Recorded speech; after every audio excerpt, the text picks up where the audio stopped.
문광석 기술사님을 소개합니다. 만나뵙게 참 반갑습니다. 저는 정보관리기술사 문광석이라고 합니다.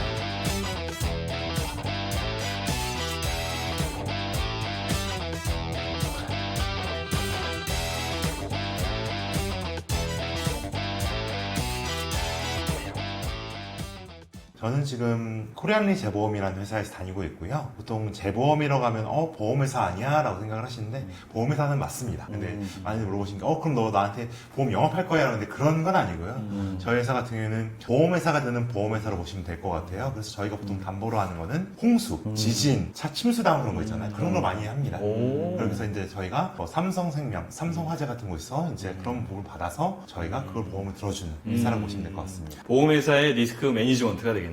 예, 맞습니다.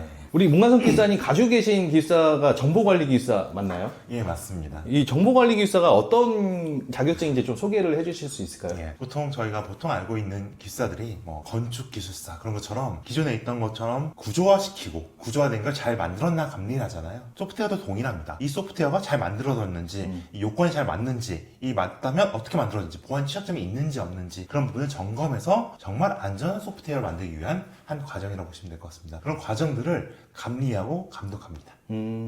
제가 알기로는 우리 기술사님 베스트셀러 작가시라고 네. 어떤 책을 쓰셨는지 제가 기술사를 공부하다 보니까 왜 이런 책은 없지라고 하는 생각이 들었어요. 그래서 특히 제 하는 업무 분야 자체가 보안 쪽을 좀 하다 보니 보안 쪽에서 이런 식의 좀 기술사 공부하는 것처럼 좀 토픽들을 다양하게 만들어주고 이걸 나한테 편하게 정말 편안한 언어로 설명해주면 좋겠다라고 생각을 해서 책을 쓰게 됐고 운이 좋아서 출간 이후에 이제 베스트셀러 돼서 한 출시 후에 3달간 베스트셀러 분야 1등을 했던 경험이 있습니다. 책 이름 소개 한번.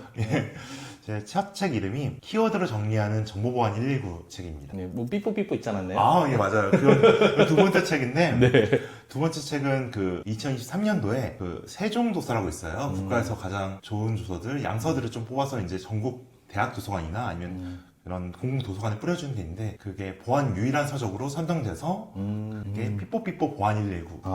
이거 우리 소방 쪽에서 쓰는 그 명사인데 가져다 쓰셔도 좋은 쪽에 쓰셨으니까. 네. 삐뽀삐뽀는 우리 거. 소방이 메인인데, 아닙니다. 네. 좋은 쪽에 쓰는 안전은 네. 그렇죠. 소방 그럼요. 쪽에도 안전이지만 네. 정보 쪽에도 안전이니까 잘 쓰신 것 같습니다. 네, 덕분에 잘 쓰겠습니다. 우리 책도 많이 쓰시고 베스트셀러도 하셨는데 정말 부럽습니다. 그런데 특히 우리 기술사님께서 이런 거는 내가 누구보다 잘한다. 우리 기술사분들 중에서도 자랑하고 싶다 이런 거 있으시면 좀 소개 부탁드리겠습니다. 제가 제일 잘하는 거는 그냥 공부하는 걸 두려워하지 않는 것 같아요. 이게 보안 자체 분야가 인공지능이 나오면 인공지능 보안, 클라우드가 나오면 클라우드 보안, 카메라 같은 건 카메라 보안. 어떤 단어 뒤에 보안만 들어가면 이제 모든 공부해야 되거든요. 기존에 있던 것이건 없던 것은 계속 공부를 해야 하다 보니까 그런 거에 익숙해서 그런지 기술사 공부할 때 엄청 힘들잖아요. 근데 그런 부분들이 좀 당연히 공부하는 거 아닌가 해서 좀 그런 부분 좀 편하게 접근했다는 거, 그런 부분이 좀 강점인 것 같습니다. 그러시면 기술사분들 중에서도 남다른 이력을 갖고 계시는데 그 중에서 또 이건 좀 자랑하시고 싶다 있을까요? 아까 책도 있으시지만 네. 한번 부탁드리겠습니다. 좀 특이한 이력 중에 하나가 제가 컴퓨터 공부를 좀 일찍 시작했어요. IT 쪽을. 초등학교 3, 4학년 때부터 쭉 IT 얘기만 걷다 보니까 자격증이 한 21~22개에서 동됩니다. 그래서 IT나 보안 관련 자격증이. 그래서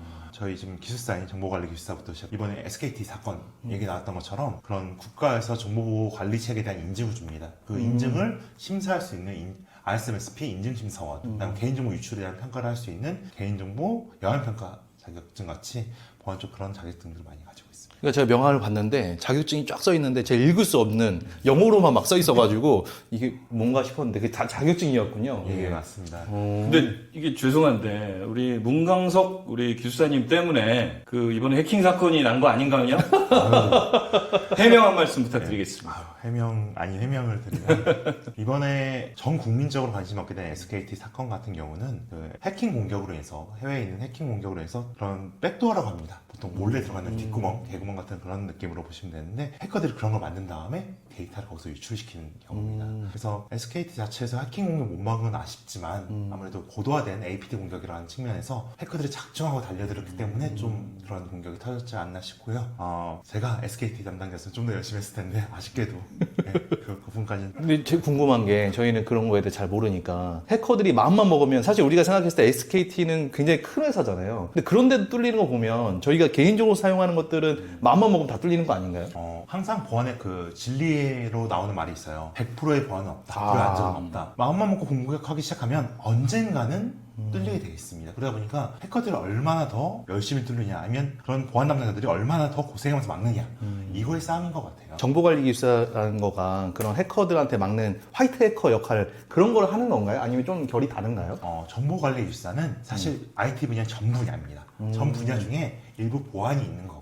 저도 당연히 IT 전문가로서 있지만 그 중에서 보안이랑 커리어 위주로 활동하고 있고요. 그러면 소방도 역시 100% 안전은 없다. 그렇죠. 안전 쪽도 마찬가지입니다. 우리가 어느 정도는 커버해야 되는 부분들이 있는데 뭐 장비라든지 시설이 완전히 고도화된다고 하더라도 인적 요소가 굉장히 중요할 수밖에 없는데 정보관리 기술사 영역에서도 그러한 부분들이 어느 정도까지 보완이 가능한지 간단하게라도 좀 말씀해 주시면 감사하겠습니다. 당연히 인적 요소가 많이 강하고요. 특히 소프트웨어 같은 경우는 사람이 직접 개발하고 관리하는 부분들이 존재합니다. 그러니까 얼마나 더 많은 예산을, 얼마나 더 열심히, 얼마나 더 안전한 설계를 했냐에 따라서 그 보안 수준부터 시작해서 이런 적정한 설계에 대한 검증까지가 다 완성이 되게 됩니다. 이게 저희가 IT 전문가라는 타이틀을 가지고 계시고 정보관리기술사라는 게 있잖아요. 하시는 업무에 있어서 정보관리기술사라는 자격증이 꼭 필요한가요? 사실대로 말씀드리면 정보관리기술사가 반드시 필요하지는 않습니다. 여러 보안 전문가분들이 정보관리기술사를 많이 못하신 분도 많이 있고요. 다만 정보관리기술사가 계신 분들은 좀 더 심도 있는 측면에서 확인이 가능합니다.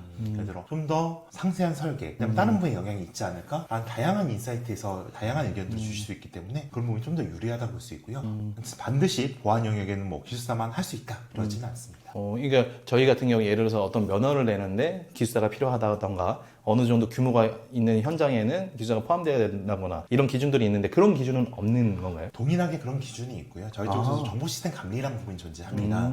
특히 공공 쪽 같은 경우는 의무적으로 감리를 넣어야 되고요. 민간 기관에서도 규모가 크게 되면 그 리스크가 존재하기 때문에 기술사분들을 데려다가 그런 감리를 통해서 이 시스템에 대한 안전성, 그 다음에 요구사항에 대한 적합성을 검토하게 됩니다. 이 정보관리기술사 분들이 총 한 몇 명 정도? 저희가 정보관리만 따로 딱 제가 보진 않았는데 정보관리기술사, 그 다음에 정보통신기술사, 컴퓨터 시스템 운영기술사를 보통 저희가 IT 3대 기술사라고 하는데 이 3대 기술사를 다 모아서 2,000명. 그 한국기술사의 홍보위원으로도 활동하고 계시고요. 굉장히 열심히 활동해 주시고 특히 정보관리 분야이시니까 더더욱이 우리 홍보위원회하고도 굉장히 잘 맞으시는 것 같습니다.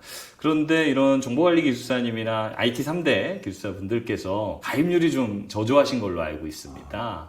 한국기술사에 가입하셔서 가입을 좀 독려해 주시고 가입하시는 거에 대한 혜택 이런 것들을 간단히 좀 설명해 주시면 감사하겠습니다. 아무래도 IT 기술사 자체가 맨날 IT들만 모여서 같이 일을 해요. 그래서 이제 맨날 보는 시간이 비슷한데 저도 한국 기술사 쪽 활동을 하면서 느낀 거는 정말 그 다양한 분야들에 많으신 기술사님들이 계시구나라는 걸 많이 느끼고 같이 알아가면서 인맥들이 많이 넓어지는 것 같습니다. IT도 단순하게 똑같은 IT만 하는 게 아니고 건물에 들어간 IT도 있고 예를 들어 소방에 관련된 IT도 있고 다양한 그 IT들이 다 융합이기 때문에 그런 부분들과 좋은 인맥과 앞으로 미래를 봤을 때 그런 부분 같이 나갈 수 있으면 좋을 것 같습니다. 그래서 만약에 한국 기술사에 아직 가입하지 않으신 분들이 계시다면 반드시 가입하시기를 권유드립니다. 감사합니다.